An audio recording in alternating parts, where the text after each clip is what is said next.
योग दर्शन की 111वीं कक्षा। योग दर्शन का प्रथम समाधिपाद चल रहा है हमारा।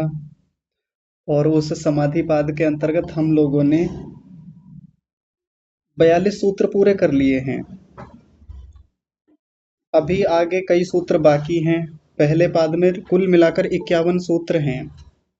तो 51 सूत्रों की जो चर्चा है उसको हम अभी विराम देना पड़ेगा कुछ समय के लिए। आज का जो संदेश कक्षा में भेजा था ये था कि आज अंतिम कक्षा है योग दर्शन की।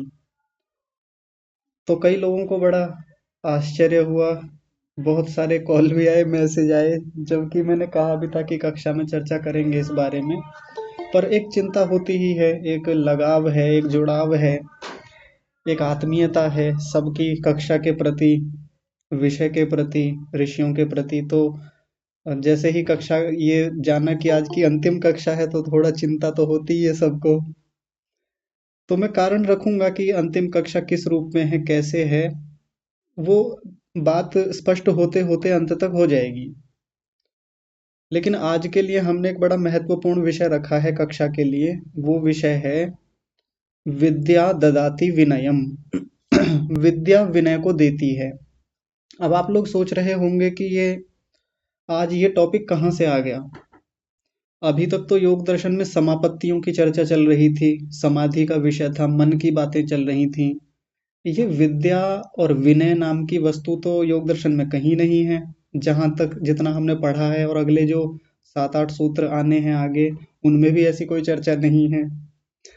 तो काफी दिन से मैं इस पर विचार कर रहा था। मैं सोच रहा था कि इस विषय में चर्चा करेंगे, विनम्रता के विषय में। तो आज सारे संदर्भ आपको समझ में आ जाएंगे कक्षा के समाप्त होते होते। तो मैं अपनी बातचीत आज एक घटना से शुरू करता हूँ। एक बड़ी रोचक घटना है। हमारी कक्षा के कुछ पुराने लोग उस घटना से परिचित होंगे। तो मैं बाकी सब लोगों के लिए वो घटना एक बार सुनाता हूँ। एक बार की बात है, लगभग 1 साल पहले की ही बात होगी, इन्हीं दिनों की। तो हमने गूगल मीट की कक्षा रखी। हम कई आयोजक थे उस कक्षा को रखने में। एक कार्यक्रम कहीं होना था किसी स्थान पर। उस कार्यक्रम की के लिए हम रूपरेखा बना रहे थे। लोगों को कन्विंस कर रहे थे उस कार्यक्रम में जाने के लिए। बड़ा कार्यक्रम किया था। तो उसमें कई सारे आचार्य भी आए हुए थे, कई सारे विद्वान थे बड़े बड़े। उस कक्षा को जो होस्ट करने का काम था, संचालन का जो काम था, वो मेरे ऊपर था। मतलब मुझे वो जिम्मेदारी दी गई कि आप कक्षा को संभालिए और इस पर चर्चा आप ही को शुरू करनी है। तो जिम्मेदारियां थोड़ी ज़्यादा थी मेरे ऊपर वहाँ कक्षा में। ऑनलाइन कक्षा थी और आपको पता ही है कि जब बहुत सारे लोग अलग अलग विचारधाराओं के कहीं ऑनलाइन प्लेटफॉर्म पर आते हैं तो संभालना थोड़ा मुश्किल हो जाता है। तो वहाँ जो चर्चा चल रही थी उसमें चर्चा थी यज्ञोपवीत संस्कार को लेकर के। अब उस चर्चा के बीच में दो लोग आपस में भिड़ गए, और दोनों आचार्य। आचार्य भी अच्छे खासे आचार्य। उनमें से जो एक आचार्य थे वो तो बड़े प्रकांड विद्वान हैं, और दूसरे जो हैं वो उतने तो नहीं हैं, लेकिन उनकी योग्यता बहुत अच्छी है, शालीन व्यक्ति हैं, विनम्र हैं। नाम मैं उनके नहीं लूंगा, क्योंकि बात सार्वजनिक जब होती है तो ऐसे किसी के नाम लेना, किसी के व्यक्तिगत निजी जीवन की जानकारियां सार्वजनिक करना ठीक बात नहीं होती। तो जैसे कक्षा चल रही थी उसी समय वो दोनों आपस में उनकी बहस हुई, और वो तू तड़ाक पे आ गए वहां। मतलब आपस में थोड़ा नोक झोंक शुरू हो गई। मैंने संभालने का प्रयास किया। अब मैं जितना यहाँ से संभाल सकता हूँ, मेरे हाथ में एक ही अथॉरिटी है कि मैं माइक बंद कर सकता हूँ। इतना मैंने किया, लेकिन वो नहीं माने, और वो बातें बहुत आगे बढ़ गई। तो मैंने वहाँ जल्दी जल्दी समेट करके चीज़ों को मैंने कक्षा का समापन करा दिया, क्योंकि वहाँ बहुत सारे सामान्य लोग भी कक्षा में आए हुए थे। अब जब वो सामान्य लोग ऐसे दो आचार्यों के बीच के झगड़े को सुनेंगे, बड़े लोगों के बीच में होने वाली इस प्रकार की जो अव्यावहारिकता है उसको सुनेंगे, तो फिर उनके मन में भी यही संदेश जाएगा कि जब ये आर्य समाज के इतने बड़े विद्वान या आचार्य कोटि के जो विद्वान हैं, जब ये आपस में इतना झगड़ रहे हैं, लड़ रहे हैं, तो फिर हम लोगों को क्या ही सीखने को मिलेगा इनसे।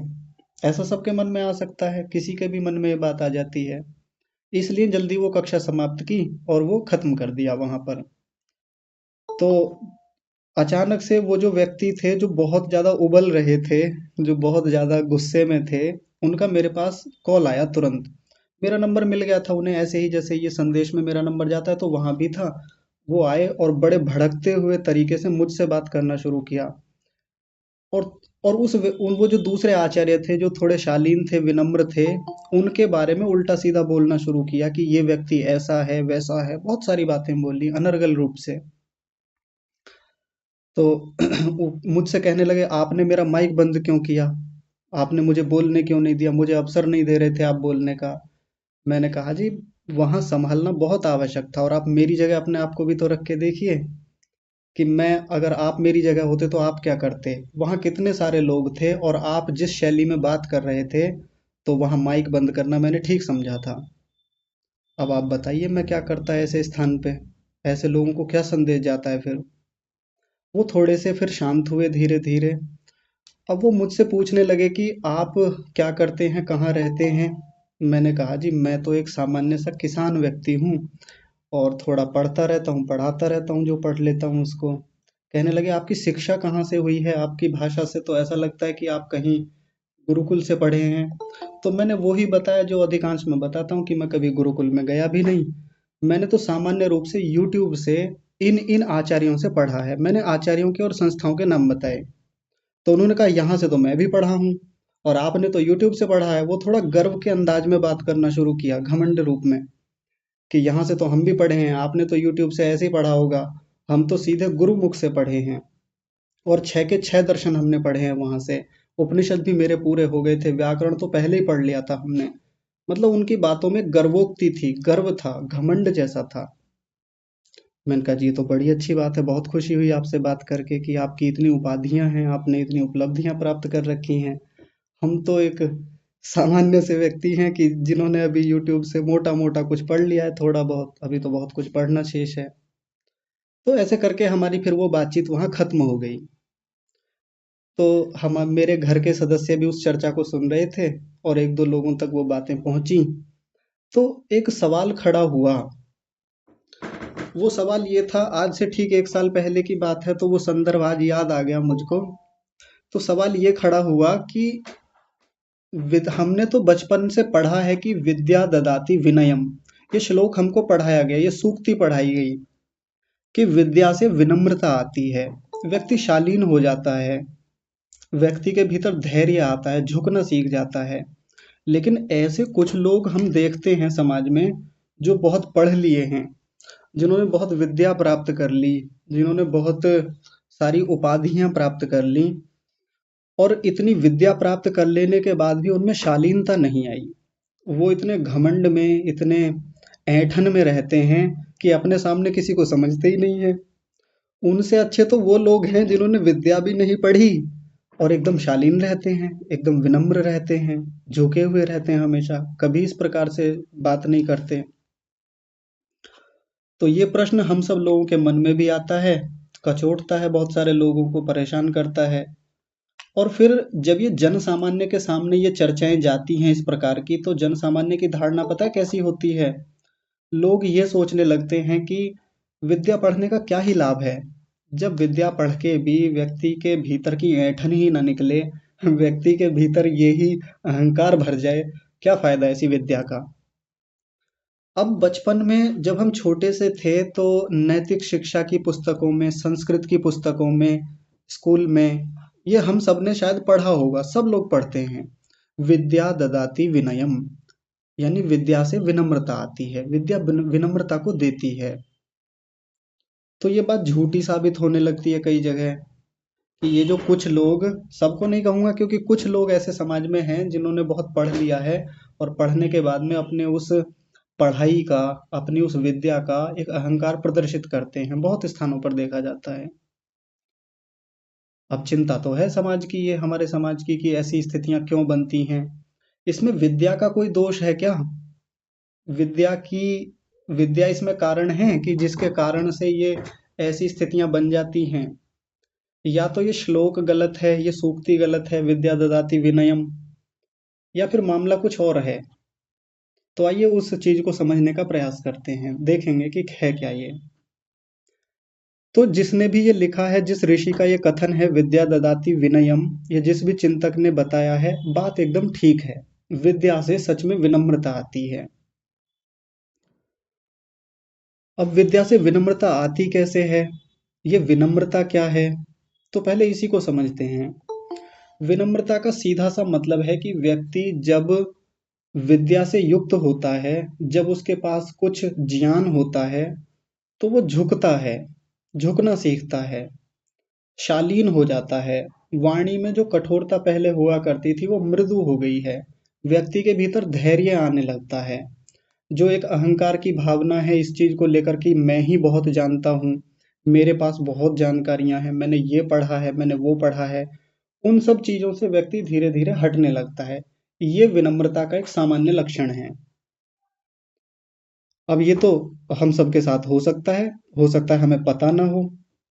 ये अहंकार की एक सबसे खराब बात ये होती है कि जब ये हमारे भीतर होता है तो सीधे सीधे हमको दिखता नहीं है, और कोई दूसरा व्यक्ति हमको बताए तो हमको स्वीकार भी नहीं होता, क्योंकि हम स्वीकार नहीं करना चाहते कि हमारे भीतर भी अहंकार है, घमंड है। पिछले 110 कक्षाओं में हमने भी विद्या को पढ़ा है। योग दर्शन पढ़ते पढ़ते काफी समय हो गया हमको। 1 अक्टूबर से हमने कक्षा शुरू की थी। 110 कक्षाओं में विद्या तो हमने भी पढ़ी है, बहुत कुछ सीखा है यहाँ से। आप लोगों ने मुझको एक शिक्षक के रूप में लिया है। मैंने कभी हालांकि सीधे सीधे स्वीकार नहीं किया कि मैं यहाँ शिक्षक के रूप में आता हूँ। हमेशा कक्षा में मैं यही कहता हूँ कि आज हम योग दर्शन पर चर्चा करेंगे, बातचीत करेंगे, इस पर एक और चिंतन मनन करेंगे, इस पर कुछ और बात करेंगे। ऐसा ही मैं प्रदर्शित करता हूँ हमेशा कक्षा में। मैंने कभी शायद गलती से भी ये नहीं कहा होगा कि आज मैं आपको पढ़ाऊंगा, आप मुझसे पढ़ेंगे। उसके पीछे का एक कारण है। जब हम विद्या को पढ़ते हैं तो विद्या पढ़ते समय हर किसी व्यक्ति के भीतर एक धारणा ये चलती है कि कल को मुझे भी किसी को पढ़ाना है, मैं भी एक अध्यापक बनूं, मैं भी गुरु बनूं, मैं भी शिक्षक बनूं। एक भावना सबके भीतर होती है। और गुरु बनना, आचार्य बनना, अध्यापक बनना, ये कोई बुरी बात नहीं है, बहुत अच्छी बात है। बहुत सारे लोग इस स्वप्न को लेके आगे बढ़ते हैं, टीचिंग के प्रोफेशन में जाना चाहते हैं, पढ़ाना चाहते हैं दूसरों को, क्योंकि जब खुद कहीं से उन्होंने शिक्षा ली है, विद्या पढ़ी है, अब उनका कर्तव्य है कि दूसरों को विद्या दें। तो जब वो गुरु बनते हैं, तो गुरु बनने की प्रक्रिया में एक सबसे खराब चीज यदि किसी व्यक्ति के साथ हो सकती है तो वो ये होती है कि वो सीखना बंद कर देता है। उसके भीतर का जो विद्यार्थी भाव है, विद्यार्थी बनने की जो स्थिति है, सीखने की जो प्रवृत्ति है, वो समाप्त हो जाती है, या कहें कि कम हो जाती है। और जिस भी व्यक्ति की गुरु बनने की परंपरा में, आचार्य शिक्षक बनने की परंपरा में यदि उसके भीतर का विद्यार्थी भाव समाप्त हो गया, निश्चित सी बात जान लीजिए कि फिर विनम्रता कभी नहीं आएगी उसके भीतर, वो शालीनता रह ही नहीं पाएगी। और जिसको अविनम्रता कहते हैं, जिसको ऐंठन कहते हैं, जिसको अहंकार कहते हैं, घमंड कहते हैं, वो आना एकदम स्वाभाविक है। जैसे मान लीजिए हमारा योग दर्शन आज पूरा हो गया है, मान लीजिए हुआ नहीं है। अब योग दर्शन पूरा हुआ तो किसी को ये लग सकता है कि अब सीखने को बाकी क्या रह गया, अब कुछ बचा थोड़ी है सीखने के लिए, अब तो हो गया जो भी होना था, मैंने बहुत कुछ प्राप्त कर लिया है, कुछ बचा ही नहीं है। लेकिन जिस व्यक्ति के भीतर ये स्थिति रहेगी कि अभी तो बहुत कम पढ़ा है मैंने, यहाँ कक्षा में जब हम आते हैं, सीखते हैं, समझते हैं, तो हमने तो संसार भर के जितने विषय हैं, संसार भर में हजारों विषय हैं, हजारों बातें हैं, हजारों टॉपिक्स हैं, उन हजारों टॉपिक्स में से केवल एक टॉपिक, योग नाम का टॉपिक, बस एक, उसके बारे में पढ़ा है अभी केवल। और इतना बड़ा विस्तृत विज्ञान, इतने सारे असंख्य विषय संसार में हमारे लिए अनजाने हैं, अभी हमने तो उनके बारे में अभी तक कुछ जाना ही नहीं है। ये विद्या पढ़ के ये बात समझ में आती है। विद्या पढ़ने का सबसे अच्छा लाभ ये है कि विद्या हमको ये बताती है कि अभी हमने कितना सा जाना है और अभी कितना जानना शेष है। जैसे एक उदाहरण के रूप में बात ले लेते हैं।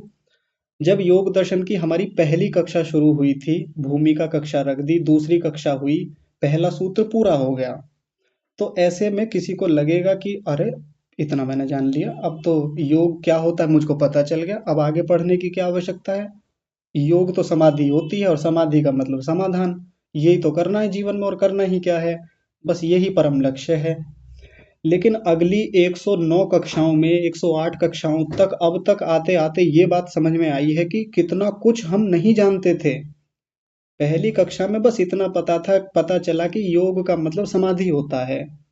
लेकिन मन की गहरी बातें, मन की इतनी सारी स्थितियां, मन की इतनी सारी भूमियां, मन के भीतर बनने वाली वृत्तियां, मन के भीतर बनने वाले संस्कार, समाधियों के प्रकार, समाधियों में होने वाले साक्षात्कार, इतनी सारी चीजें, मन को स्थिर करने के इतने रोचक रोचक, इतने सरल कठिन सब प्रकार के उपाय हमने देखे।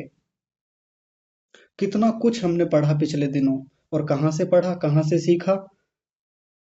शास्त्र से सीखा, ऋषियों से सीखा, परमात्मा से सीखा। हमने अपना खुद का भी प्रयास किया है, खुद भी चिंतन मनन किया है, बैठकर उन पर खूब निधिध्यासन किया है, चीजों को देखने का स्वयं भी प्रयास किया है।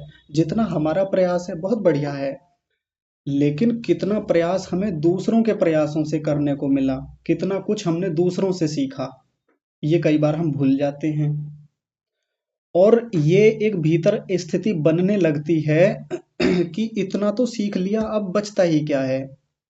जैसे कई बार ऊपर ऊपर से दर्शन पढ़ लेने के बाद, या व्याकरण पढ़ने के बाद, या कोई शास्त्र पूरा कर लेने के बाद, हमारे आर्य समाज में ज्यादातर लोगों की ये स्थिति हो जाती है कि जैसे वो कहीं किसी मंदिर में जाते हैं, या किसी बाहर किसी संस्था में चले गए। मान लीजिए किसी राष्ट्रीय स्वयंसेवक संघ का कोई कार्यक्रम चल रहा है, या गायत्री पीठ वालों का कोई कार्यक्रम चल रहा है, तो वहां जाने के बाद क्या होता है? ये लोग जानते ही क्या हैं अभी? ये लोग देखो कितने अंधकार में पड़े हुए हैं। अभी इन्होंने सीखा ही कहाँ है, ये वेद से कितनी दूर हैं। इनको वेद के सिद्धांतों का एक बार पता चल जाए तो इनका भी जीवन सार्थक हो जाए, ऐसा हम लोग सोचने लगते हैं कई बार। जिन्होंने थोड़ा सा कुछ पढ़ लिया है आर्य समाज में आकर के, कुछ सत्यार्थ प्रकाश या थोड़े बहुत और ग्रंथ पढ़ लिए, योग दर्शन पढ़ लिया, तो फिर हम उन लोगों को एक ऐसी दृष्टि से देखने लगते हैं कि इन लोगों के पास भला सिद्धांत कहाँ से आए? इनके पास तो है ही नहीं जो आर्य समाज के पास है। एक बार यदि ये व्यक्ति आर्य समाज में आ जाए तो फिर इनको पता चले कि वास्तव में सिद्धांत क्या है, वेद क्या है। और जबकि असली बात तो ये है कि आर्य समाज के 100% जो ज्ञान की भंडार है, ज्ञान की निधि है, उसमें से हमारे पास भी 1-2% से ज्यादा नहीं है, यदि हम ठीक से देखें, ईमानदारी से देखें। महर्षि दयानंद सरस्वती जी ने सत्यार्थ प्रकाश के तृतीय समोल्लास में जो पठन पाठन की विधि बताई है, विद्या प्राप्त करने की जो एक पूरी परंपरा बताई है, यदि हम उसके हिसाब से सूची बना लें, और उस सूची में हम ये देख लें कि हमने कितना पढ़ लिया है, कितना पढ़ना शेष है, तो हो सकता है जितना पढ़ लिया है उसमें हम एक दो टिक भी ना लगा पाए, और उस सूची में कि इतना नहीं पढ़ा है वहां सारे टिक लग जाएंगे। गंभीर बात है, चिंतन की बात है, विचारणीय बात है। और हमारे मन में क्या चलता रहता है कि ये जो मंदिर में जाने वाले लोग हैं, या ये जो स्वयं सेवक संघ से जुड़े हुए लोग हैं, या उस परंपरा के लोग हैं, या वो ओम शांति वाले हैं, या ब्रह्म कुमारी संस्था वाले हैं, इनके पास भला क्या है? ये यदि एक बार आर्य समाज से जुड़ जाएं तो फिर देखो इन लोगों का कल्याण कैसे होता है। या कई बार हम इससे आगे जाके भी सोचने लगते हैं कि ये जो आधुनिक शिक्षा पढ़ने वाले जो लोग हैं, जो स्कूल कॉलेज में पढ़ाते हैं, बड़े प्रोफेसर हैं, वैज्ञानिक लोग हैं, या बाहर विदेशों में पढ़ने पढ़ाने वाले लोग हैं, यदि इन लोगों के हाथ में सत्यार्थ प्रकाश आ जाए, यदि इन लोगों के हाथ में वेद आ जाए, तो फिर देखो इन लोगों का कैसे कल्याण होता है। जबकि हम फिर अपनी स्थिति से एक बार तुलना करें उनकी, हमको उनके द्वारा अर्जित जो ज्ञान है, जो आधुनिक परंपरा में उन लोगों ने खूब पढ़ा है, खूब चिंतन किया है, खूब विज्ञान पर शोध किए हैं, विज्ञान के अलावा जो संसार के विषय हैं उन पर खूब काम किया है, बहुत गहराई से काम किया है उन लोगों ने। वो हमारे लिए कैसे हो जाते हैं? एकदम निम्न श्रेणी में चले जाते हैं। हम सोचते हैं कि इनके पास कोई ज्यादा विद्या वगैरह है नहीं। सारी विद्या जो है वो हमारे पास है। हमारी परंपरा सबसे श्रेष्ठ है, वेद की परंपरा। परंपरा का दोष नहीं है, परंपरा वास्तव में श्रेष्ठ है आर्य समाज की, या वैदिक धर्म वाली, वेद के धर्म वाली बिल्कुल है। लेकिन हमने उस परंपरा में अभी तक कितना लिया है, हमने कितना सीखा? हम कहीं पढ़ते पढ़ते या पढ़ाते पढ़ाते इस भाव में तो नहीं चले गए कि अब भला बचा ही क्या है सीखने को, अब तो बहुत कुछ आ गया है, मैंने तो इतना सीख लिया, मेरे पास तो इतना आ गया। एक अच्छा विद्यार्थी, एक अच्छा गुरु, एक अच्छा शिक्षक वही होता है जो जीवन भर अंतिम सांस तक सीखने की प्रवृत्ति को बनाए रखता है। उसके भीतर जो विद्यार्थी भाव है, सीखने की जो प्रवृत्ति है, जिज्ञासा भाव है, हमेशा बना रहे, सीखने में लगा रहे। सिखाए भी, ऐसी बात नहीं कि नहीं सिखाए, जीवन भर विद्यार्थी बने रहना भी ठीक नहीं है कि नहीं मैं नहीं पढ़ा पाऊंगा, मैं तो बस पढ़ना चाहता हूँ, मैं कभी किसी को पढ़ा ही नहीं पाऊंगा क्योंकि मेरी उतनी योग्यता ही नहीं है। कितने लोग इसी चक्कर में ऐसे ही उस ज्ञान को लेके चले जाते हैं, दूसरों को दे भी नहीं पाते। मैं भला किसी को क्या पढ़ा पाऊंगा, नहीं मैं विद्यार्थी ही ठीक हूँ, एक ये भी स्थिति हो जाती है। आपने समाज से लिया है, आपने ऋषियों से लिया, गुरुओं से लिया, आचार्यों से लिया, कितने कुछ साधन आपके लिए लगे हैं इसमें, कर्तव्य तो आपका भी है कि आप भी समाज को दें। एक वही दूसरे लोग भी हैं जो लेकर के ये सोचने लगते हैं कि अब सीखने को क्या है, अब तो योग दर्शन पढ़ तो लिया और योग दर्शन में सब कुछ तो आ गया, इसमें बचता क्या है, तो फिर अब मैं पढ़ाता हूँ। और पढ़ाने पढ़ाने की प्रक्रिया में जब वो व्यक्ति जुटता है और उससे कोई ये कह दे कि आपने व्याकरण पढ़ लिया, वो कहता है नहीं पढ़ा, तो आप व्याकरण पढ़िए। तो वो व्यक्ति जो है, जो योग दर्शन पढ़ा रहा है, वो कहता है नहीं मुझे व्याकरण नहीं पढ़ना। अरे व्याकरण पढ़ के क्या लाभ होगा, अब साधना ही तो करनी है, व्याकरण में कौन तर्क करे, कौन ये इधर उधर की चीजें करे, न्याय दर्शन में जाकर के कौन फालतू के तर्क वितर्क करे, उन चीजों को कौन सीखे। साधना ही तो करनी है जीवन में, जीवन का लक्ष्य ही वो जब समाधि है, साधना है, और वो जान लिया योग दर्शन से। तो बाकी ये फालतू के जो विषय हैं, जो आप बाकियों की बात कर रहे हैं कि न्याय दर्शन पढ़िए, वैशेषिक पढ़िए, मीमांसा पढ़िए, या इसके अलावा आधुनिक विषय पढ़िए, समाज शास्त्र पढ़िए, नागरिक शास्त्र पढ़िए, भारत के संविधान को पढ़िए, गणित पढ़िए, भूगोल पढ़िए, इतनी सारी विद्याएं पढ़िए, तो अब उनको मैं क्यों पढूं फालतू में। ऐसे भाव हमारे भीतर आ जाते हैं और हम सीखना बंद कर देते हैं, पढ़ना बंद कर देते हैं। और जब ये सीखने की प्रवृत्ति समाप्त होती है, तब हमारे भीतर उत्पन्न होता है अहंकार, तब हमारे भीतर उत्पन्न होती है अविनम्रता। जिस समय मैं यूपीएससी की तैयारी कर रहा था सिविल सर्विस एग्जाम के लिए, तो उसमें एक सब्जेक्ट होता है एथिक्स नाम का, एथिक्स नीति शास्त्र बोलते हैं उसको।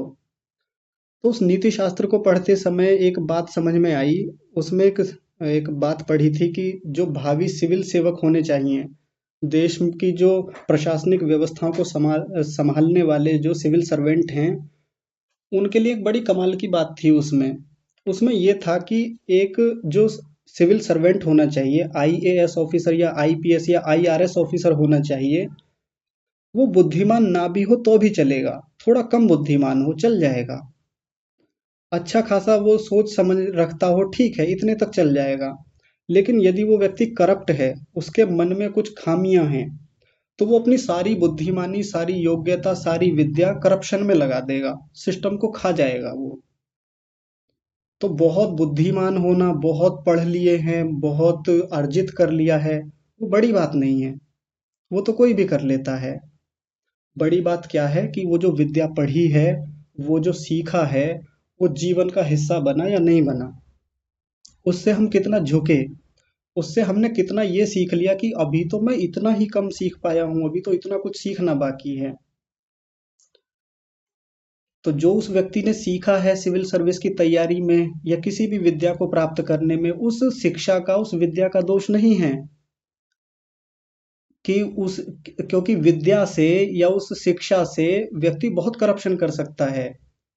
समाज में जितनी भी खराब चीजें हमको दिखती हैं, जितना भी कुछ दिखता है, उसके पीछे एक बार को हमें लगेगा कि जितना भी ये करप्शन करने वाले लोग हैं, जितना भी सिस्टम को बिगाड़ने वाले लोग हैं, ये सब पढ़े लिखे लोग ही क्यों हैं, ये सब बहुत जानकार लोग ही क्यों हैं, ये साइबर क्राइम करने वाले बहुत बड़े ब्रिलियंट लोग क्यों हैं। तो पढ़ा तो बहुत कुछ है, सीख तो बहुत कुछ लिया, विद्या तो बहुत आ गई, लेकिन उस विद्या का उपयोग किधर कर लिया, क्राइम करने में, करप्शन करने में, समाज को बिगाड़ने में, गलत दिशा में लगा दिया उन्होंने उसको। विद्या आए, विद्या ठहरे। विद्या सीखी है तो विद्या कुछ समय तक हमारे भीतर रहे, उसका बार बार मंथन हो, उस पर बार बार चिंतन हो, ये बहुत आवश्यक है। और मैं अक्सर एक बात कहता हूँ कक्षा में कि जब विद्या आती है और विद्या अगर छू के निकल जाए किसी व्यक्ति को, यानी व्यक्ति थोड़ा सा पढ़ा ऊपर ऊपर से और ऐसे ही सोच लिया कि अरे अब तो पढ़ लिया बहुत हो गया, ऐसे में बहुत हानि होती है, बहुत हानि करके जाती है विद्या हमारी। फिर व्यक्ति उस विद्या का गलत उपयोग करता है, दुरुपयोग करता है। तो समाधान क्या है? समाधान है कि विद्या जब आए तो विद्या आकर पहले ठहरे हमारे पास, हमारे चित्त में स्थापित हो, रुके कुछ समय तक, उस पर खूब चिंतन मनन हो, खूब मंथन हो। पढ़ते जा रहे हैं, पढ़ते जा रहे हैं, पढ़ते जा रहे हैं निरंतर, बहुत पढ़ लिया है, मंथन हुआ ही नहीं है, उस पे चिंतन हुआ ही नहीं, तो फिर बहुत गलत दिशा में जाता है व्यक्ति।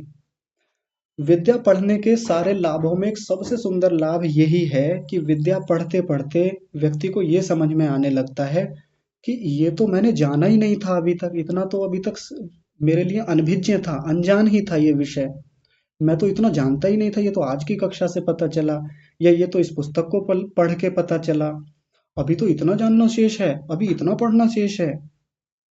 या जब हम कहीं से ये पढ़ते हैं कि पश्चिम में इतने सारे दार्शनिक हुए, पश्चिम के देशों में, या भारत में भी दार्शनिकों की इतनी परंपरा रही है, भारत में ऐसे ऐसे चिंतक रहे हैं जिन्होंने इतना कुछ लिखा है, इतना कुछ उन्होंने दिया है समाज को, संसार को, तब हमको समझ में आता है कि उनके सामने तो हमारा ज्ञान, हमारी विद्या कुछ भी नहीं है, कुछ भी नहीं है।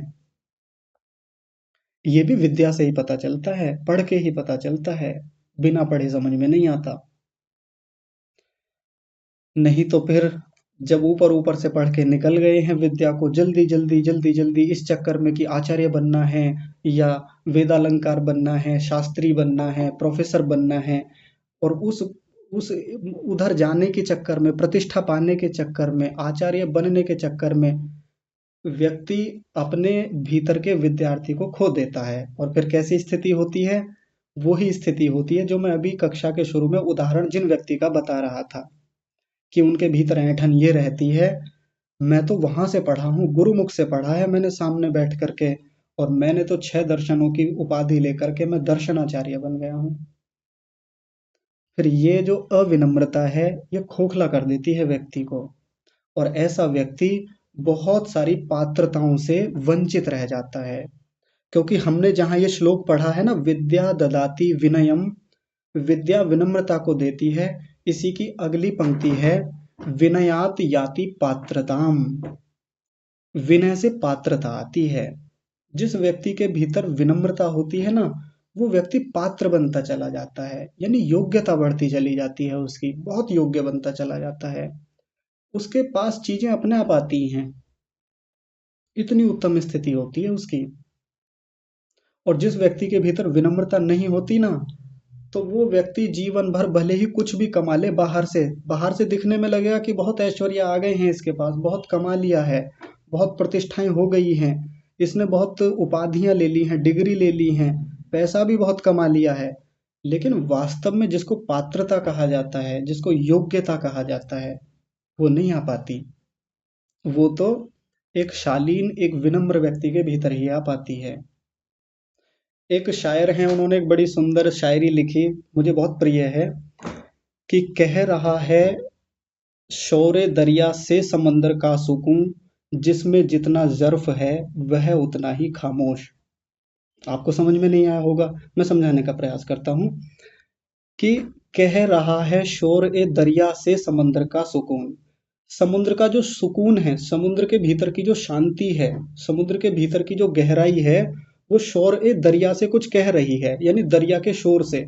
कोई नदी बहती जा रही है और उसके भीतर शोर बहुत है, बहुत चंचलता है, बहुत उछल कूद है, तो समुद्र का शोर, समुद्र का जो शोर है, वो दरिया से कह रहा है, नदी से, कि जिसमें जितना जर्फ है वह उतना ही खामोश।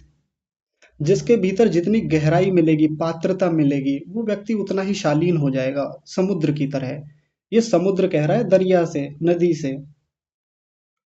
यानी जिसके भीतर जितनी ज़्यादा योग्यता, पात्रता, जिसके भीतर जितनी ज़्यादा गहराई होगी, वो उतना ही खामोश हो जाएगा।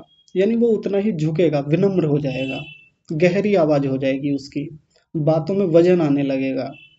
नहीं तो नदियाँ उछलती बहुत हैं, नदियाँ उछल-कूद बहुत करती हैं, चंचलता बहुत होती है और समुद्र के भीतर एक ठहराव है। क्यों? क्योंकि समुद्र के भीतर बहुत अथाह पानी है, जल है। इतना पानी है कि जिसकी कोई सीमा नहीं है और नदी में तो ले दे के एक सीमित जल है। तो नदी उछलती रहती है उस छोटे से जल को लेकर के, चिल्लाती रहती है, कल-कल करती हुई जाती है और समुद्र शालीन बना रहता है। क्यों? क्योंकि उसके भीतर गहराई बहुत है। यदि हमारे भीतर विद्या आई है, यदि हमने विद्या को सच में विद्या के रूप में पढ़ा है, विद्या हमारे भीतर ठहरी है, तो फिर सीधी-सी बात है, गहराई अपने आप आ जाएगी। अपने आप विनम्रता आती चली जाएगी। कुछ उदाहरणों से बात समझते हैं, बड़ी रोचक बात है। हमारी इस कक्षा में एक ऐसे भी व्यक्ति हैं जिन्होंने बचपन में मुझे पढ़ाया। 8वीं कक्षा में पढ़ाया केवल उन्होंने, संस्कृत विषय पढ़ाया था और वो हमारे गाँव में आर्य समाज का प्रचार करती थीं, उस समय शुरू किया था उन्होंने। उन्होंने ही मुझे आर्य समाज से जोड़ा था पहली बार। वैदिक संध्या सिखाई, यज्ञ सिखाना शुरू किया, जहाँ भी यज्ञ होते वो मुझे बुलाती थीं और वो हमारी क्लास टीचर रहीं। उन्होंने केवल 1 साल पढ़ाया हमको, लेकिन आप उनकी विनम्रता देखिए, आप उनके भीतर की शालीनता देखिए कि उन्होंने अपनी सारी उस महानता को एक ओर रख कर के कि मैंने इसे पढ़ाया है, अरे मैंने तो इसे सिखाया था, मैंने इसे आर्य समाज में लाया, इस लड़के को, और आज ये मुझे पढ़ाएगा। इन सब बातों को एक ओर रख कर के वो कक्षा में विधिवत जुड़ती हैं और जब से हमारी ये कक्षा शुरू हुई है, उन्होंने नियमित रूप से योग दर्शन को पढ़ा है। ये होती है विनम्रता, ये होती है शालीनता और ये विद्या से आती है। अगर ये ऐंठन व्यक्ति में आ जाए या उन्हीं में मान लीजिए ये अहंकार की स्थिति बन जाती कि मैं क्यों जुड़ूं कक्षा से, जबकि मैंने उनसे कहा नहीं कि आप कक्षा में आइए, खुद स्वयं से आई हैं कक्षा में वो। और गाँव में तो ऐसा ही होता है, गाँव में तो एक अलग ही स्थितियाँ होती है लोगों की। वो एक चलता है ना कि तू हमें सिखाएगा, अरे आज का लड़का, ये गँवार, ये घास खोदने वाला, ये किसान, ये हमको पढ़ाएगा, ऐसे चलता है गाँवों में तो। लेकिन उन्होंने इस बड़बोलेपन को एक ओर रख के या भीतर की गर्वोक्ति को, अहंकार को एक ओर रख करके उन्होंने बड़ी शालीनता से एक-एक चीज़ को सीखा है और उनके भीतर जब भी कोई प्रश्न होता है ना, जिज्ञासा होती है, सारी चीज़ों को एक ओर रख के, सारे बड़प्पन को एक ओर रख के अपना प्रश्न रखती हैं मेरे सामने। कहती हैं कि ये मुझे समझ में नहीं आ रहा, मुझे समझाओ इसे। और बिल्कुल उसको समझती हैं बहुत अच्छे से, बड़े शालीन भाव से। एक तो ये उदाहरण है। दूसरा उदाहरण मेरे बड़े भैया का है। वो नियमित कक्षा में शुरू से जुड़ रहे हैं, विधिवत नोट्स बनाते हैं, एक-एक कक्षा को सुनते हैं। किसी दिन कक्षा में ना जुड़ पाएँ, स्कूल में हैं, बाहर का काम है, एक सरकारी अध्यापक के पास बहुत काम होते हैं, बाहर के भी सरकार के द्वारा जो दिए गए हैं। यदि कक्षा छूट जाए तो बाद में कक्षा करते हैं और मतलब मैं कभी अपने आप को आचार्य नहीं कहता, ना मैं कहीं लिखता हूँ, लेकिन मेरे बड़े भैया यहाँ आकर जब भी कक्षा में कोई प्रश्न करेंगे, सबसे ज़्यादा प्रश्न उन्हीं के होते हैं और वो हमेशा एक ही संबोधन करते हैं, आचार्य जी नमस्ते। जबकि हम दोनों भाई साथ-साथ पले बढ़े हैं, खूब लड़ाइयाँ हुई हैं हमारे बीच, खूब झगड़े हुए हैं। उन्होंने मुझे अ, जीवन के हर संदर्भ सिखाए हैं, हर संदर्भ सिखाया उन्होंने। कहाँ जीवन में कोई दोष हो सकता है, कमियाँ हो सकती हैं, पतन हो सकता है, गिर सकते हैं, कहाँ से उठना है, कैसे चलना है, क्या पढ़ना है, क्या नहीं पढ़ना है, सब कुछ उन्होंने व्यवस्थाएँ बना के दी। हमारे घर में एक बहुत बड़ा पुस्तकालय है, उन्होंने खुद अपने हाथ से बनाया, सारी चीज़ें इकट्ठी की।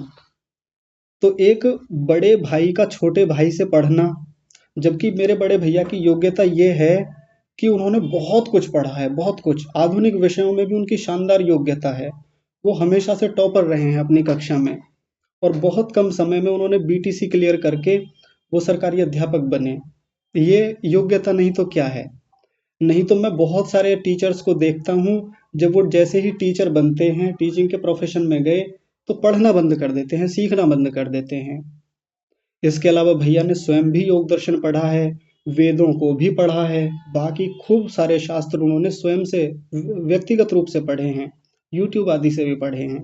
इतनी योग्यता होने के बाद भी शालीन होकर के, विनम्र होकर के, कक्षा में एक विद्यार्थी की तरह जुड़ करके बहुत कुछ सीखा उन्होंने। ये विनम्रता का उदाहरण नहीं तो क्या है?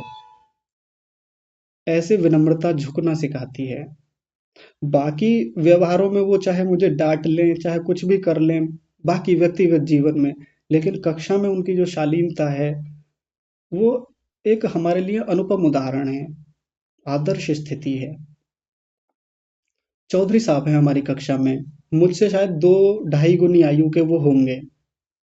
डॉक्टर हैं, बहुत वरिष्ठ डॉक्टर हैं, बहुत ऊँची योग्यता है, बड़े विद्वानों से पढ़ चुके हैं पहले। कक्षा में आकर नमस्ते करने का उनका तरीका पता है क्या है? केवल नमस्ते नहीं करते कभी भी, सादर नमस्ते, सादर शब्द लगा के बोलते हैं। एक इतना बड़ा व्यक्ति जिसने बहुत कुछ पढ़ा, सीखा, जीवन के लंबे अनुभव जिसके पास हैं, प्रतिदिन प्रश्न करना कक्षा में, जब भी प्रश्न की चर्चा आती है, झुक करके बहुत विनम्रता से सीखना। ये विनम्रता का एक बहुत सुंदर उदाहरण है। आप यहीं से सीख सकते हैं कि विनम्रता कैसे आती है विद्या से। इससे बढ़िया उदाहरण कुछ मिलेगा क्या? शशिकांता माता जी गणित की प्रोफेसर रही हैं, सेवानिवृत्त हैं अभी। गणित का प्रोफेसर होना अपने आप में बहुत ऊंची बात होती है। जहाँ लोग प्राइमरी लेवल पर गणित से डरते हैं, वो गणित की प्रोफेसर रही हैं। इतनी ऊंची योग्यता होने के बाद, जीवन का लंबा अनुभव होने के बाद, वो भी शायद मुझसे 2 ढाई गुनी आयु की होंगी, फिर भी बड़ी विनम्रता से, शालीनता से उत्तम संबोधन करके जोड़ना और प्रश्न पूछना, ये भी एक बहुत सुंदर उदाहरण है। बेला जैन माता जी हैं, प्रोफेसर रही हैं, अभी हैं या नहीं मुझे नहीं पता, लेकिन प्रोफेसर हैं वो भी। ये ही स्थिति उनकी भी है, बहुत शानदार योग्यता, व्याकरण पढ़ती हैं, बहुत सारी कक्षाओं से जुड़ती हैं, नियमित कुछ ना कुछ पढ़ना, सीखना, पढ़ाना, पढ़ाने की प्रवृत्ति आज भी है उनकी, बहुत कक्षाओं में पढ़ाती हैं, बच्चों को अलग से लेके बैठ जाएंगी और उनको पढ़ाना शुरू करेंगी, व्याकरण तक पढ़ा रही हैं पढ़ करके। इतना पढ़ाने के बाद भी सीखने की प्रवृत्ति बिल्कुल कम नहीं हुई, लेश मात्र भी कम नहीं हुई है, लगातार सीख रही हैं। सीखने की जो स्थिति है, योग्यता है, तनिक भी परिवर्तन नहीं है। इस प्रकार आती है विद्या से विनम्रता। और एक उदाहरण देखिए, सुमेधा माता जी हैं देहरादून से, हमारे साथ योग दर्शन पढ़ी थी।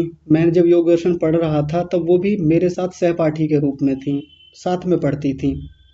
अब जिसके साथ हम पढ़े हों, उसी से बाद में पढ़ें, ये बात हर किसी को स्वीकार्य नहीं होती, रुचिकर नहीं होती।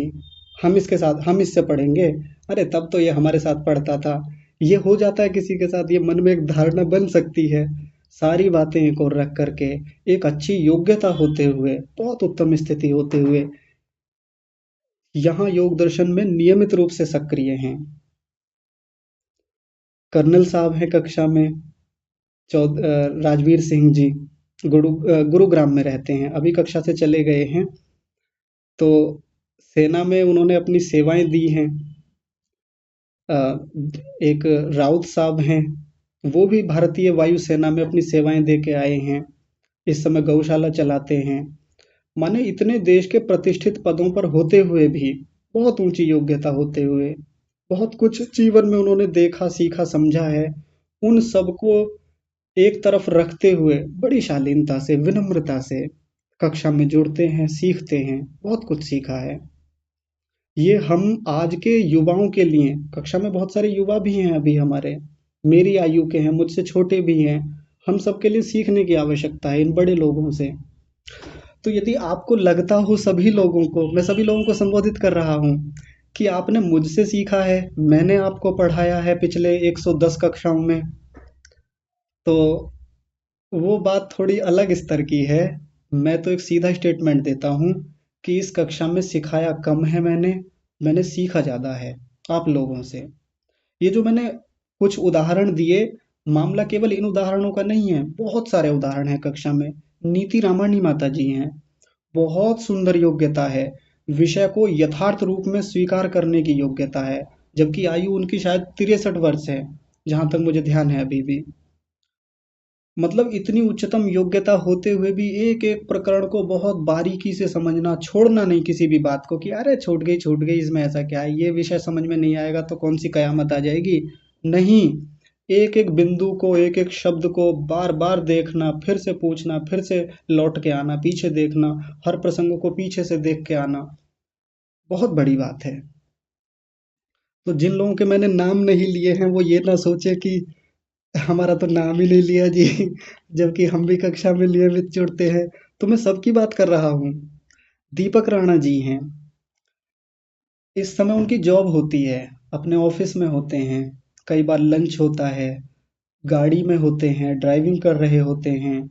उतनी सारी प्रतिकूलताओं के बाद भी कक्षा में जुड़ना, प्रश्न करना, बहुत गहरे संदर्भों से जुड़े रहना, मतलब बहुत शानदार योग्यता उनकी भी है। खूब सारे उदाहरण कक्षा में हैं। और मैं तो ये कहूँगा कि शायद मैं कक्षा में सबसे छोटा हूँ। हो सकता है मुझसे 5-7 लोग ही छोटे होंगे, बाकी सब तो बड़े ही हैं। और आप बड़े लोगों की जो विनम्रता है, उसको देख करके मैं खुद अभिभूत रहता हूँ। मैं खुद सोचता हूँ कि मैं भला क्या ही सिखा पाऊँगा किसी को। मैं तो खुद सीखने आता हूँ यहाँ पर। और पिछली 110 कक्षाओं में योग दर्शन के प्रथम समाधि पाद के 42 सूत्रों में आप लोगों ने जितना सीखा है उससे कम 10-12 गुना ज़्यादा मैंने सीखा है। मैं सत्य कहता हूँ। जबकि कक्षा के ज़्यादातर लोग अपने-अपने क्षेत्रों में कुशल हैं, प्रवीण हैं, सफल व्यक्ति हैं। विदेशों में भी रहने वाले कई लोग हैं जो कई देशों से जुड़ रहे हैं। जैसे अनीता माता जी हैं, आबू धाबी से जुड़ती हैं। सिंगापुर से 2 माताएँ हैं, ऋचा माता जी और सुधा माता जी। और उषा माता जी हैं, इंडोनेशिया से जुड़ती हैं। अंकुश आर्य जी हैं, ऑस्ट्रेलिया से जुड़ते हैं। एक प्रिंस हैं छोटे से, 21 वर्ष के हैं। वो बिहार से जुड़ते हैं, केवल यूट्यूब से कक्षा लेते हैं। दोनों बार उन्होंने परीक्षा दी है। तो इतने सारे लोग अलग-अलग स्थानों से जुड़ कर के, इतनी योग्यता होते हुए, बहुत कुछ उनकी अपनी सामर्थ्य होते हुए, बहुत विनम्र भाव से सीखने आते हैं। जबकि मुझे जानते हैं कि मैं कोई बहुत सफल व्यक्ति नहीं हूँ, मैं किसी पद पर, मैं किसी ओहदे पर, ना मैंने विधिवत कोई आचार्य की डिग्री प्राप्त की है, ना मैं किसी गुरुकुल में कार्यरत कोई आचार्य हूँ। कोई मेरे पास ऐसी योग्यता नहीं है, ना मैं कोई सफल व्यक्ति हूँ, ना मेरे पास कोई पद है, ना प्रतिष्ठा है, कोई डिग्री नहीं है मेरे पास वैसी कि जिसके आधार पे मैं ये कह सकूँ कि हाँ, मैं योग दर्शन पढ़ाने के लिए या आप लोगों को पढ़ाने के लिए वास्तव में एलिजिबल हूँ, योग्य हूँ। इतना सब कुछ आप लोग जानते हुए भी फिर भी सीखने के उद्देश्य से आते हैं, तो ये जो विनम्रता आप लोगों के भीतर पहले से विद्यमान है, विद्या के कारण से जो है, मैं चाहता हूँ कि इसमें दोष ना आ जाए। आज की चर्चा को रखने के पीछे का उद्देश्य ये है, इसमें भविष्य में कोई कमी ना आनी चाहिए। और केवल ये कक्षा आप लोगों के लिए नहीं है, क्योंकि आप लोगों ने तो वो विनम्रता वाली स्थिति बना रखी है। मामला अगली पीढ़ियों का ज़्यादा है। आज की पीढ़ी जो है, जो इंटरनेट पर आश्रित है, जो गूगल और यूट्यूब पर आश्रित है, सोशल मीडिया पर आश्रित है, जिसके पास इंफॉर्मेशन का अंबार है, जिसके पास जानकारियां भरपूर हैं, एक क्लिक में वो सब कुछ जुटा लेते हैं।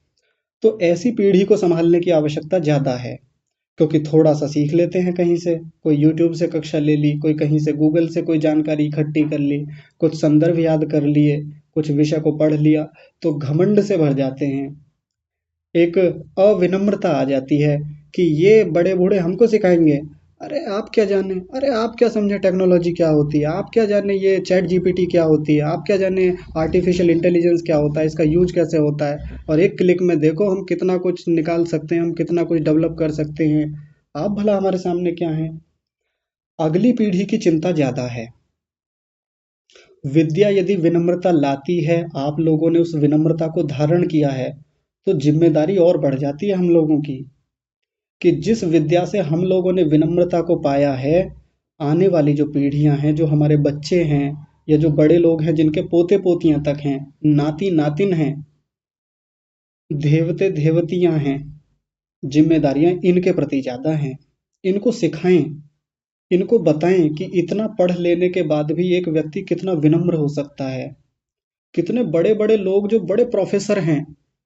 आप लोगों को एक बात बताता हूँ, कभी आप किसी अच्छे प्रोफेसर से मिलें जो किसी बड़ी यूनिवर्सिटी में या किसी बड़े कॉलेज में प्रोफेसर हो, और आप उससे बात करें कि आप किस विषय के प्रोफेसर हैं, क्या पढ़ाते हैं आप।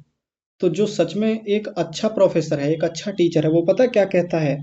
वो ये कहेगा कि मैं समाज शास्त्र का विद्यार्थी हूँ, मैं गणित का विद्यार्थी हूँ, मैं भारतीय संविधान का विद्यार्थी हूँ, और पढ़ा भी लेता हूँ साथ में, उस कॉलेज में पढ़ाता भी हूँ, वैसे मैं विद्यार्थी इस विषय का हूँ। यानी अपने आप को विद्यार्थी कह के संबोधित करते हैं। इतनी ऊंची योग्यता होने के बाद सैकड़ों हजारों विद्यार्थियों का नेतृत्व करने के साथ साथ क्या कहते हैं? मैं इस विषय का विद्यार्थी हूँ। ऐसे हमारे यहाँ भी मिल जाएंगे आर्य समाज में कितने बड़े बड़े आचार्य जो बहुत उत्तम योग्यता वाले हैं। जैसे आचार्य सत्यजित जी हैं, बहुत शालीन व्यक्ति हैं, बहुत विनम्र हैं, एमडी डॉक्टर रहे हैं, बहुत सारी संस्थाओं का उन्होंने नेतृत्व संभाला हुआ है, दर्शनाचार्य हैं, लगभग सारे दर्शन पढ़ रखे हैं, उपनिषदों पर बहुत गहरी पकड़ है, व्याकरण पर भी मैंने बहुत शास्त्रों को पढ़ा है, आयुर्वेद पर तो बहुत गहरी समझ है उनकी। इतना कुछ होने के बाद भी निरंतर सीखना, निरंतर व्यवहार पर काम करना और अपनी विनम्रता को, अपनी शालीनता को बनाए रखना, विद्यार्थी भाव को न खोने देना, वो उनकी सबसे अनूठी शैली है, सबसे अनूठी बात है। तो जो मैं मुख्य बताना चाहता हूँ, जो बात आज के लिए रखी गई है, वो यही है कि आने वाली पीढ़ी को हम समझाएं, जिम्मेदारी हम लोगों की है। मेरे लिए भी है ये बात, ऐसा नहीं है कि मैं अपने आप को एक तरफ रख के देख रहा हूँ। कल को आप ही लोग मेरा कोई खराब व्यवहार कक्षा में देखें, कहीं भी देखें, तो मुझे भी टोकें, मुझे भी बताएं, या मैं भी किसी को देखता हूँ तो मैं भी उस पर चर्चा करूँ, विनम्रता से करूँ, शालीनता से बातचीत करूँ उस पे। यही तो सीखते हैं विद्या से। नहीं तो एक यदि सूची बना लें, मैं भी बना लूं इस बात की सूची कि मैंने कितना पढ़ा है, आज तक मैंने भी कितना समझा है, जबकि हमारी लाइब्रेरी में बहुत सारी पुस्तकें मैंने भी उस व्यक्ति की तरह चाटी हैं। जैसे कहते हैं ना कि इसने तो पूरी पुस्तक ही चाट डाली, कीड़ा है ये पुस्तकों का। तो मैं भी उसी प्रकार का व्यक्ति हूँ, पढ़ने से मुझे बहुत प्रेम है। लेकिन इतना पढ़ने के बाद भी यदि मैं एक सूची बना लूं पढ़ने वाली चीजों की और ना पढ़ने वालों की, तो ज्यादा निशान लग नहीं पाएंगे इधर जो मैंने पढ़ा है।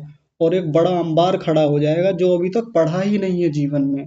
नियमित रूप से किसी ना किसी व्यक्ति के रूप में जानता ही रहता हूँ कि हाँ, ये भी व्यक्ति हुआ है, ये भी हुए हैं, ये आचार्य हुए हैं, ये ऋषि हुए हैं, पश्चिम में ये विद्वान हुए हैं, या उधर ये यूनान में ये वाले विद्वान हुए हैं, इन्होंने ये बड़ी बात कही है दर्शन के बारे में, फिलॉसफी के बारे में, समाज शास्त्र के बारे में, संविधान के बारे में। जब जब उनके नाम तक सुनते हैं तो आश्चर्य होता है कि जानने को इतना कुछ शेष है, अभी इतना कुछ जानना बाकी है। तो फिर जितना पढ़ा है ना, वो सब धूमिल जैसा दिखाई देता है, फिर लगता ही नहीं कि कुछ पढ़ा भी है जीवन में। ये शालीनता बनी रहनी चाहिए, तब सार्थक होगा कि विद्या ददाति विनयम, विद्या से विनम्रता आ ही जाएगी। तो ये बातचीत तो हमारी पूरी हुई है। अब आप लोगों के मन में जो एक बार बार प्रश्न चल रहा है कि आज योग दर्शन की अंतिम कक्षा क्यों है, बस उसका समाधान करके समाप्त करते हैं। योग दर्शन की अंतिम कक्षा का मतलब ये है कि अभी योग दर्शन की अंतिम कक्षा है, थोड़ा सा मुझे गैप लेना है। अभी कार्यभार ज़्यादा है घर पर, किसी चीज़ को लेकर के कुछ थोड़ी सी चुनौतियाँ ज़्यादा हैं, जिसके कारण कक्षा को आगे बढ़ा पाना अभी मेरे लिए मुश्किल हो रहा है। लेकिन चिंता ना करें, कई लोग तो परेशान हो गए, उन्होंने मुझको व्यक्तिगत संदेश भेजे, कहने लगे कक्षा आप नहीं लेंगे तो कैसे चल पाएगा, कैसे होगा। देखिए, मैं रहूं ना रहूं, ये दुनिया तो ऐसी चलेगी। यदि मुझे ये अभिमान होने लगे कि मेरे होने से योग दर्शन की कक्षा चलती है, मेरे होने से लोग योग दर्शन पढ़ रहे हैं, तो ये बहुत बड़ी मूर्खता है मेरी। आप पढ़ ही लेंगे, आप कहीं ना कहीं से पढ़ ही लेंगे, यदि आपके भीतर वो पात्रता है, योग्यता है, विद्यार्थी भाव है। यहाँ से नहीं पढ़ेंगे, कहीं और से पढ़ेंगे, खूब कक्षाएं चलती हैं, वहां से पढ़ें। लेकिन मैं आपको विश्वास दिलाता हूँ कि अप्रैल के मध्य में, 15 अप्रैल के बाद से या पहले भी थोड़ा बहुत आगे पीछे हो सकता है, कक्षा विधिवत फिर से शुरू करेंगे, और पूरे धूमधाम से शुरू करेंगे। और अगला जो योग दर्शन का द्वितीय पाद है, वो इतना सुंदर पाद है, इतनी गहरी बातें उसमें मिलेंगी, बहुत मजा आने वाला है उसमें। और अभी तो योग दर्शन का प्रथम पाद भी जो बचा हुआ है उसको भी पूरा करेंगे आगे। लेकिन एक निवेदन के साथ आज की कक्षा को समाप्त करेंगे और इस परंपरा को भी यहीं रोकेंगे जो अभी तक चली आ रही थी सीखने सिखाने की। निवेदन ये है आप सभी से कि जितने 42 सूत्रों को हमने पीछे पढ़ा है उस पर आप फिर से चिंतन मनन कीजिए। अगला 1 महीना आपके लिए इसलिए है कि आप रिवीजन करें, पुनरावृत्ति करें, उस विषय को बार-बार टटोल कर देखें।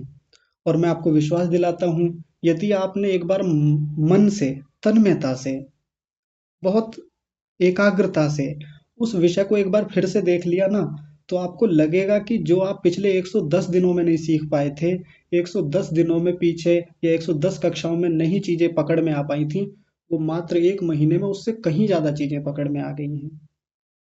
क्योंकि पहले पढ़ा हुआ विषय है, बस पुनरावृत्ति करनी है और जीवन में उस पर काम करना है, उस पर अनुसंधान करने हैं, प्रयोग करने हैं, ध्यान में बैठ करके या बाकी जीवन के व्यवहारों में देख करके। तो मेरी बातचीत तो यहीं पर पूरी होती है। यदि आप में से किसी का कोई प्रश्न हो, कोई मेरी बात को लेके आपत्ति हो या आज तक के मेरे व्यवहारों में किसी को कोई खराबी दिखी हो, कोई दोष दिखा हो तो आप बता सकते हैं। जी, बताइए। ओम आचार्य जी। हाँ जी।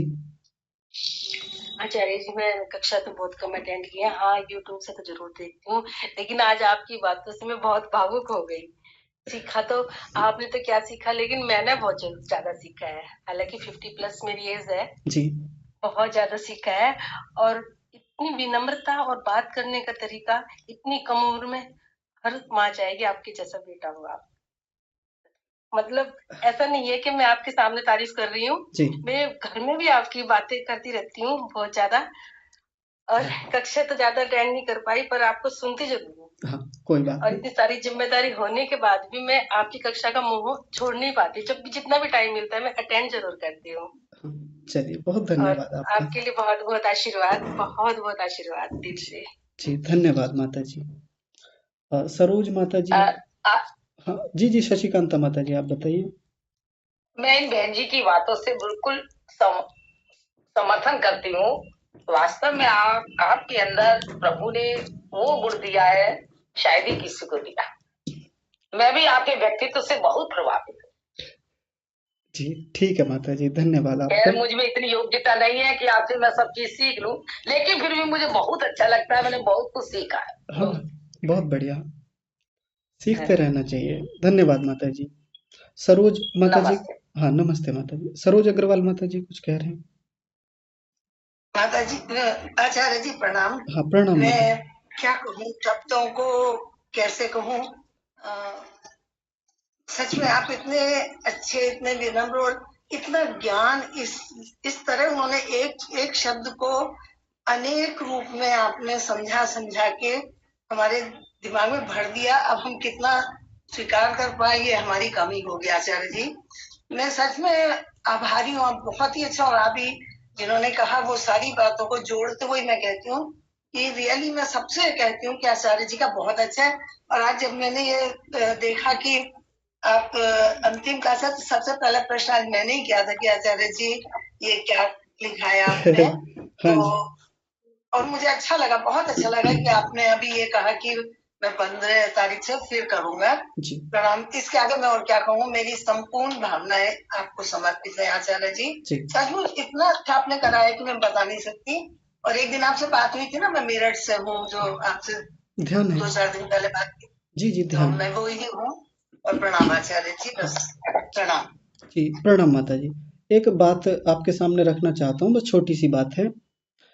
कक्षा में जितनी माताएं हैं मेरे लिए बहुत आदरणीय हैं, सम्माननीय हैं। आपको शायद पता नहीं होगा किसी को, मेरी माँ भी जुड़ती हैं कक्षा में। किसी को नहीं पता, वो बोलती भी नहीं है। और थोड़ा सा अलग स्थितियों में उनको पढ़ना होता है कई बार। बहुत थकान होती है इस समय जब काम होता है घर का, खेत का काम है, बहुत सारी चीजें हैं। तो मेरे लिए तो ये भी एक बड़ी बात है, बहुत बड़ी बात है, बड़ी उपलब्धि है मेरे लिए ये। मेरे जीवन की सबसे बड़ी कमाई यदि कोई है ना तो वो यही है कि जिस माँ ने मुझको अंगुली पकड़ के चलना सिखाया, जिसने मुझको जीवन के सारे संदर्भ सिखाए, आज तक भी सिखाती हैं। अब भी रोक-टोक, डाँट-डपट सब कुछ चलता है वो।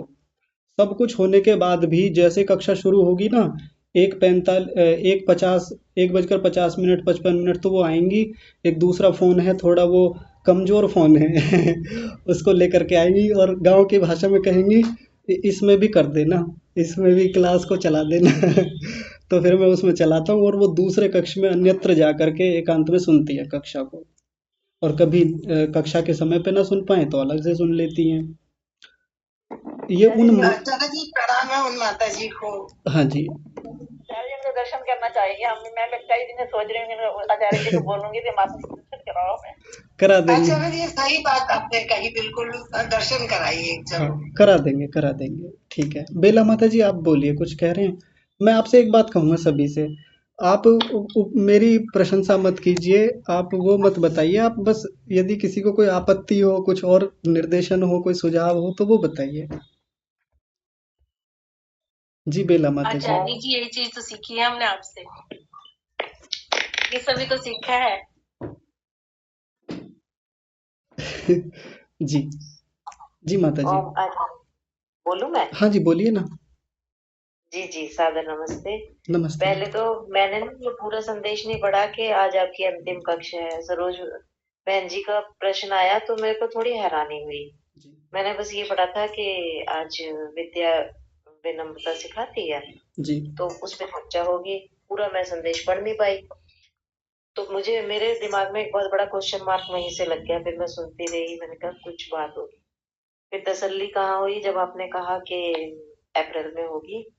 और सच में कक्षाएं लेते समय ये जो हम ऑनलाइन भी ले रहे हैं, एक बहुत बड़ी जिम्मेवारी हो जाती है।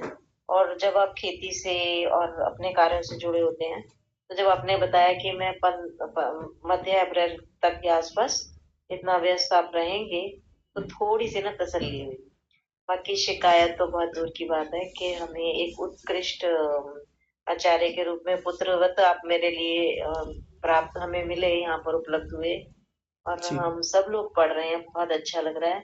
और सच में ये गोल्डन टाइम रहेगा हम सबके लिए कि हम लोग इसकी पुनरावृत्ति करें और अपनी जो हमें चीजें समझ में नहीं आई उनको लिख लें। जी। बल्कि जिनको एक दूसरे को जानते हैं उनसे भी हम लोग पूछ सकते हैं, आपसे भी पूछ सकते हैं। इतना तो आप थोड़ा हमारे लिए व्यक्तिगत तौर पे समय हाँ, निकाल पाएंगे। जी, जी, बिल्कुल, कोई बाकी बात समझ में ना आए तो कभी शिकायत, भी आप पूछ हाँ सकते हैं। शिकायत, जी जी जी, शिकायत कोई नहीं है मेरे को। और बस एक बार थोड़ी तकलीफ ये हुई थी कि इतना अच्छा हमारा ये सेशन चल रहा था जी, और मुझे पूरा विश्वास था कि मैं योग दर्शन अच्छे से आपसे पढ़ पाऊंगी और अगली कक्षाएं भी ले पाऊंगी। जी। लेकिन बात समझ में आ गई। हाँ, अब इतना तकलीफ नहीं है। जी, धन्यवाद जी। आचार्य जी। ओह! हाँ, ठीक है, धन्यवाद माता जी। जैसे किसी खेत में बहुत फसल बोई जाए, बहुत बार-बार फसलें बोई जा रही हैं, बार-बार खेती होए जा रही है, तो किसान क्या करता है कि उसको 1 साल के लिए थोड़ा-सा गैप दे देता है। सोचता है कि यदि 1 साल इसको खाली छोड़ दें ना, तो जो फालतू के खरपतवार उगते हैं या थोड़ा और इसको खाद पानी इसमें और खरपतवार गल जाए, थोड़ा खाद अपने आप से बन जाए, थोड़ा उर्वरकता इसकी बन जाए, तो 1 साल के लिए खाली छोड़ता है वो खेत को। 1 साल के बाद फिर जुताई, बुआई वो सब प्रक्रियाएँ फिर से शुरू करता है। अगर लगातार जोतता रहे, बोता रहे, गैप ना दे तो भूमि की उर्वरा शक्ति कम हो जाती है।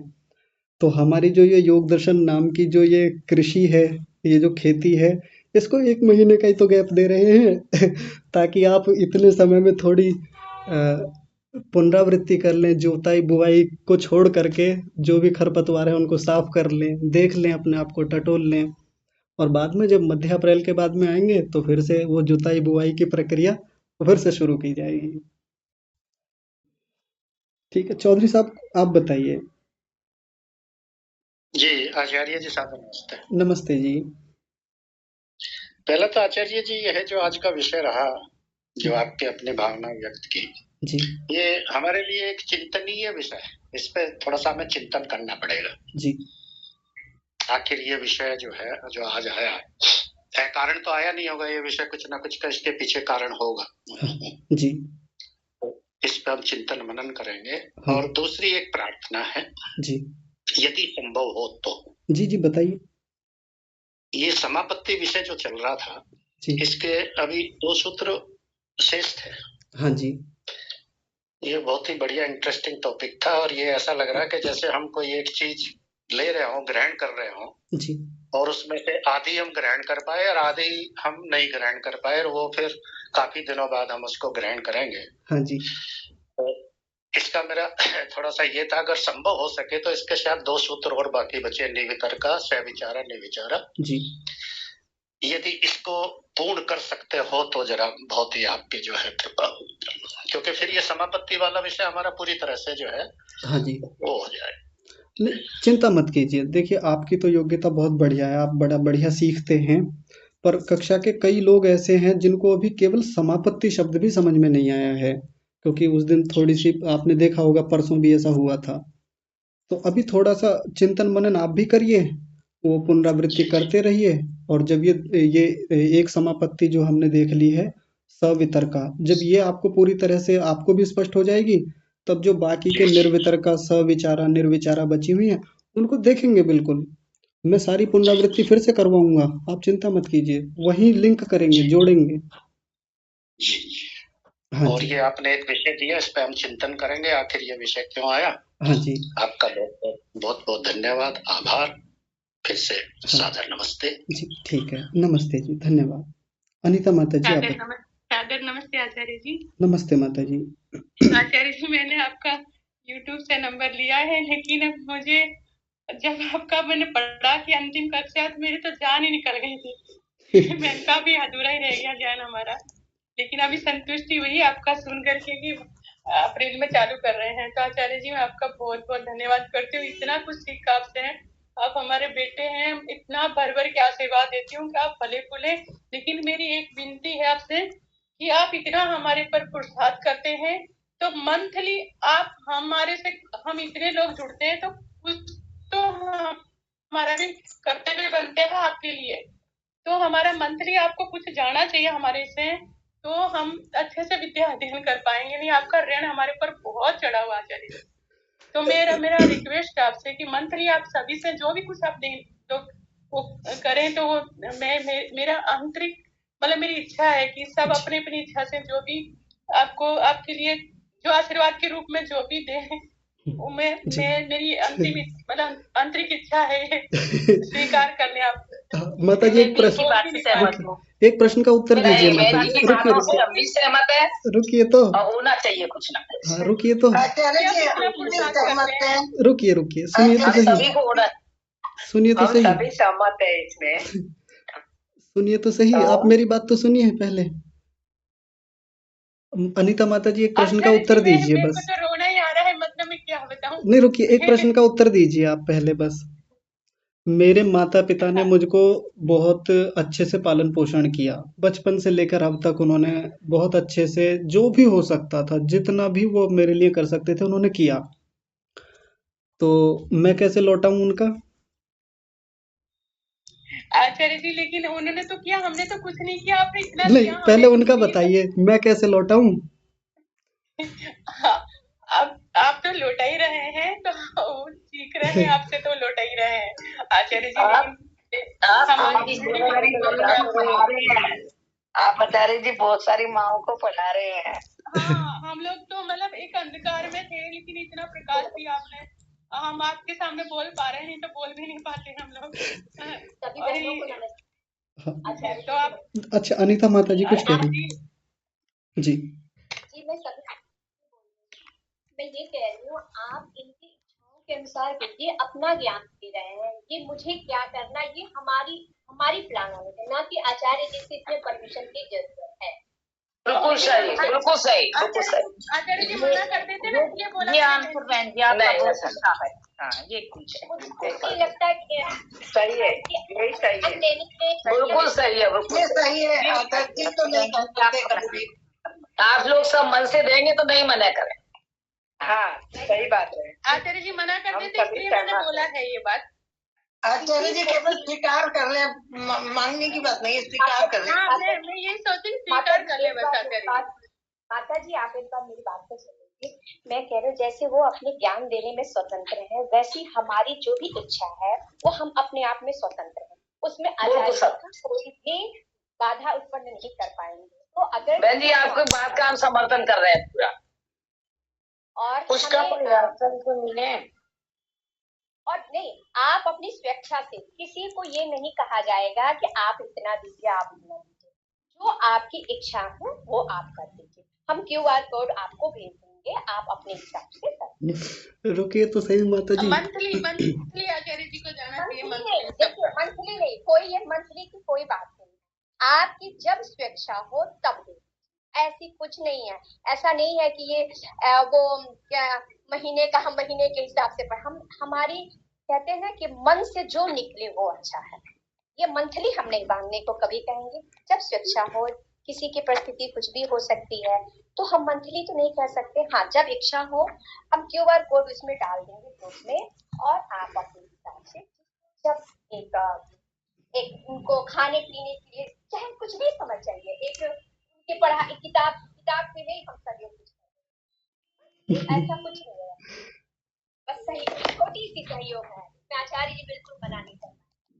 बिल्कुल QR कोड तो जरूर आना चाहिए। ये बिल्कुल सही कहा आपने, बहुत इच्छा होती है आचार्य जी के लिए तो। आप पता नहीं मानेंगे या मेरी नहीं बहुत दिनों मानेंगे। से इच्छा थी, मैं बोल नहीं पा रही थी, आचार्य जी मना कर देते, इसलिए मैंने सबके सामने ये बात रखी। मैं क्षमा चाहती हूँ। मैंने तो आचार्य जी से पहले भी बोला, आचार्य जी माने ही नहीं थे, तो आपने तो आज बहुत अच्छी बात की है। वैसे क्लास सभी की बातों से हम सहमत हैं, और बहुत समय से मेरे मन में भी यही इच्छा थी कि आचार्य जी के लिए कुछ